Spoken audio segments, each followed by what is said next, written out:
అందరికీ నమస్కారం. నేను మీ గార్డెన్ నాలెడ్జ్. కవిత గారు కేసీఆర్ గారిని వ్యతిరేకించడం, అదేవిధంగా 2001 నుంచి బీఆర్ఎస్ పార్టీలో యాక్టివ్గా ఉన్న వ్యక్తుల్ని కేసీఆర్ గారు అపాయింట్మెంట్ ఇవ్వడం లేదు. ఖచ్చితంగా ఇది సరైన విధానం కాదు. కేసీఆర్ గారి చుట్టూ కొన్ని దెయ్యాలు ఉన్నాయని కూడా కవిత గారు మనం చెప్పడం జరిగింది. అయితే అదేవిధంగా ఈ యొక్క అంశాన్ని కాంట్రవర్సీగా ముందుకు వెళ్తూ కూడా కవిత గారు ఒక రాజకీయ పార్టీ స్థాపించే అవకాశం ఉంటుంది అని ప్రచారం జరగడం జరిగింది. ఆ ప్రచారంలో కూడా వాస్తవం ఉందని నేను విశ్లేషణ చేయడం జరిగింది. తెలంగాణ జాగృతి అనే ఒక పార్టీ పెట్టే అవకాశం ఉందని నేను గతంలో చెప్పాను, ఇప్పుడు చెప్తున్నాను, భవిష్యత్తులో కూడా చెప్తాను. అయితే కవిత గారు కేసీఆర్ గారిని వ్యతిరేకిస్తున్నారా, లేకపోతే బీఆర్ఎస్ పార్టీని వ్యతిరేకిస్తున్నారా, లేకపోతే కేసీఆర్ గారి వెనకాల ఉన్న వ్యక్తిని వ్యతిరేకిస్తున్నారా అనే విషయాన్ని లోతుగా గమనించేటైతే మాత్రం కవిత గారు కేసీఆర్ గారు వదిలిన బాణమే అని నేను భావిస్తాను.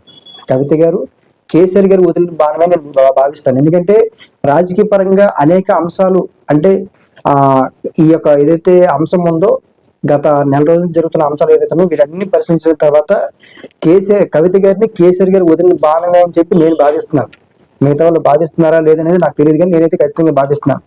కాబట్టి ఆ కవిత గారు మాట్లాడిన మాటల స్టేట్మెంట్లో కూడా తెలంగాణ భౌగోళికంగా మారింది, కానీ ఏదైతే సామాజిక తెలంగాణ రాలేదు, భౌగోళిక తెలంగాణ ఏర్పడింది, సామాజిక తెలంగాణ ఏర్పడలేదు.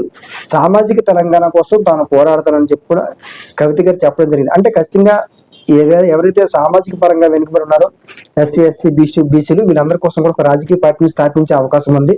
కాబట్టి ఒక కుటుంబం నుంచి ఒక రాజకీయ పరంగా బయటకు వచ్చినప్పుడు ఖచ్చితంగా తెలియకుండా మాట్లాడుకోకుండా పార్టీ పెడతారని నేను భావించను.